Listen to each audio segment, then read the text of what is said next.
Hi everybody, it's Laura here, actually on Friday morning doing my Friday update. This is actually my 13th week post-op, but tomorrow, October 1st, will be my 3-month post-op. So kind of weird, 13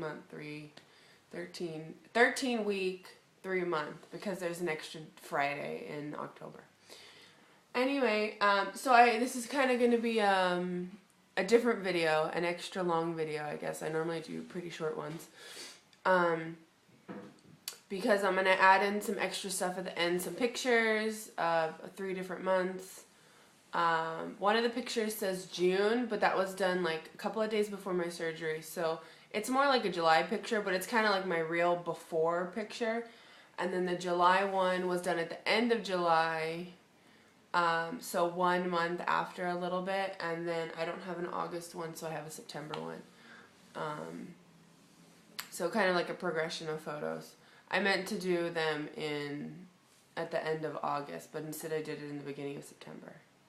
Whatever. Anyway, or the end of September. I don't know. There's pictures. Just look at them. So as far as numbers, last week I was 254.3. This week I was 251.3. That's a 3-pound loss.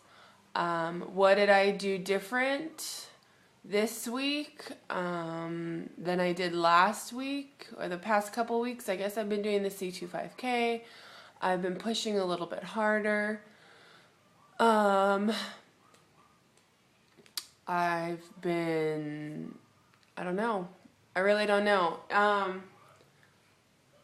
As far as, I guess, I had the vertical gastric sleeve.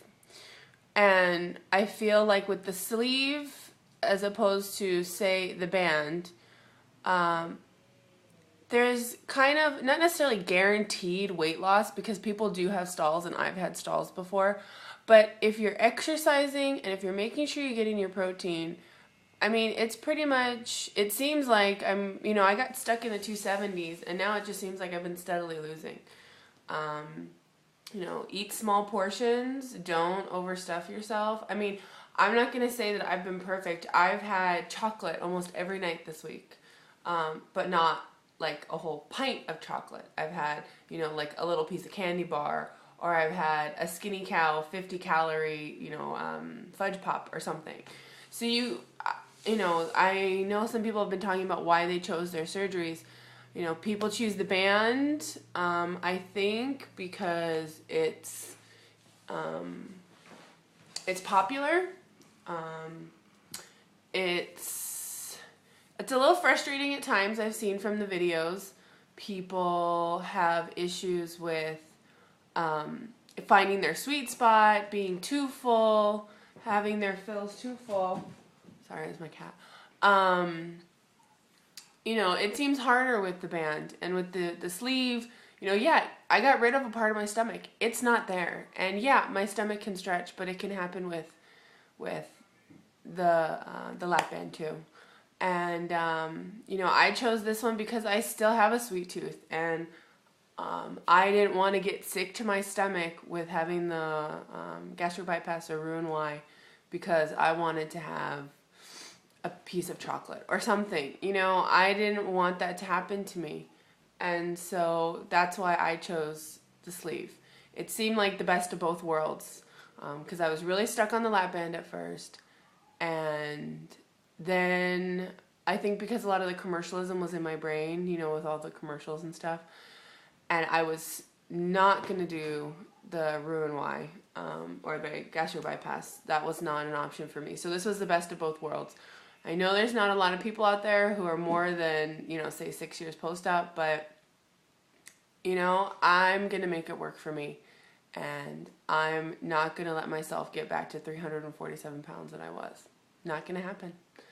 And I know it's going to get harder as I go on. I'm not going to be able to have the sweets. Next week I'm going to try my hardest not to. I do have over here my chocolate shake. This is my protein shake. I'm supposed to be getting ready for work. I should be drinking that. you know, I do have that in the morning, but there's just something. It's a pattern that I used to have, and it's starting to creep back into my life, and I know I need to stop it. You know, I do have applesauce at the end of the night because I have it with my pills that I have to take. You know, that should be something natural. It's naturally sweet that I should be having instead of, you know, artificial stuff. But anyway, that's a little side tangent. So back on track. Okay. So a couple of mini goals that I have for myself. I have my notes written down here. I was 347 when I went to go see my doctor the first time. I want to be 247 when I go see my doctor in about 2.5 weeks on October 19th. I want to be 247. That's 4.3 pounds in 2.5 weeks. And I'm pretty sure I can do it because in the 13 weeks, I've lost 49.7 pounds, almost 50 pounds in 13 weeks. So I'm pretty sure I can do 4 more pounds in 2 more weeks because I want to have lost 100 pounds by my not my 3-month mark, 100 pounds total before December, before a year comes. I'm pretty sure I can do that. And actually, because I lost almost 50 pounds in 13 weeks, I'm wondering if I can lose another 50 pounds in 13 weeks to get me into what everybody calls Wonderland. Even if it's 199.9, I want to get under 200 by December, or by the end of December, which is 13 weeks, I think. So that would put me at losing 52.3 pounds. So I think it's a realistic mini goal. I call them mini goals because my major goal is to be healthy and to get into, around the 160s. That's my big goal. So I call these mini goals along the way. You know, being in size 18 pants that I wear to work, that was, you know, a non-scale victory and a mini goal, truthfully. You know, I'm not in the 20s anymore, so hopefully I can make it there. I think if I cut out the sweets at the end of the night, that'll help. Let's see. I know by the 3-month mark, people start talking about losing hair. I have a lot of hair, but it's really thin hair. So I'm worried if I lose my lot of hair that I'm just going to have thin hair. And I already have like little spots like right here where it seems like more hair is missing here than back here.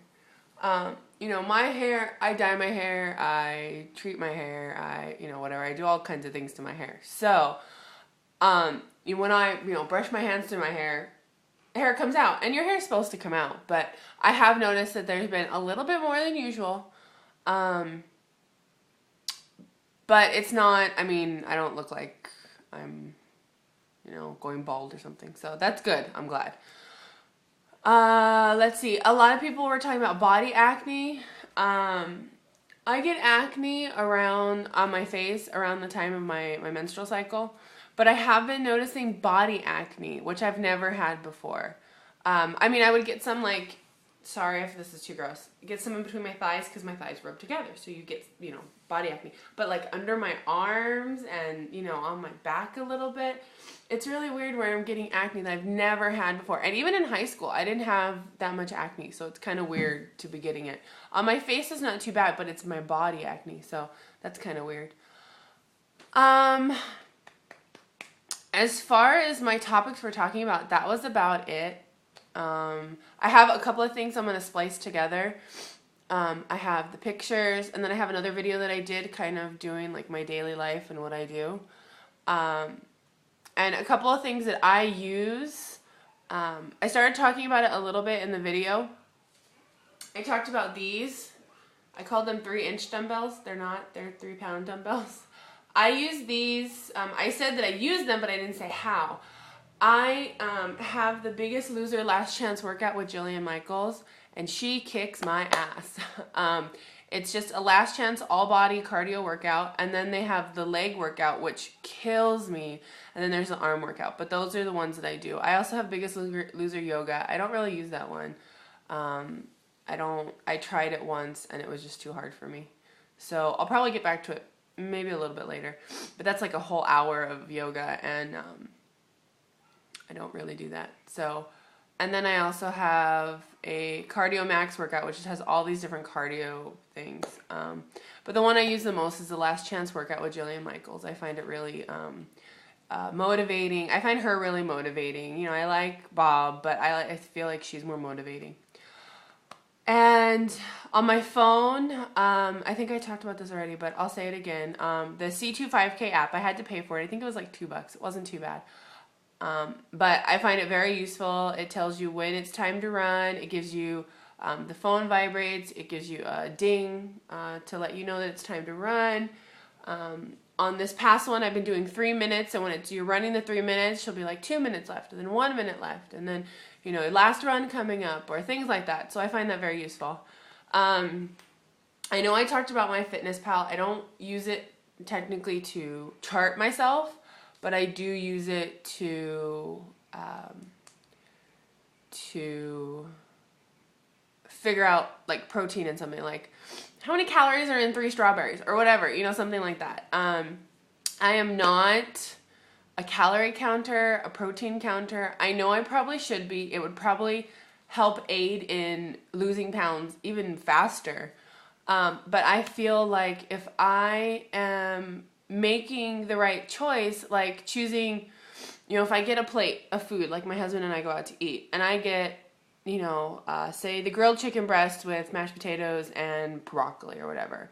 If I eat most of that chicken breast, if not half of it, if I eat half of that chicken breast and then have a little bite of potatoes, it's not going to kill me. I'm eating half of that chicken breast. I am choosing the protein first, but I can have a bite of those potatoes. It's not going to kill me.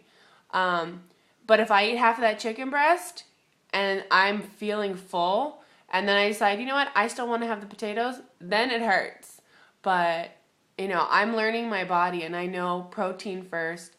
You know, make sure you get in that protein. I mean, that's the thing in my mind. When we go out, I'll tell him, we can go anywhere. I will find something to eat, because I'll get a sandwich. Like we went to Subway. I got a sandwich. I eat what's on the inside. I don't eat the bread. I might have a bite of the bread, but I will eat what's on the inside first. I will eat that protein because I know that's what I need to survive. So what else? I'm not a daily weigher.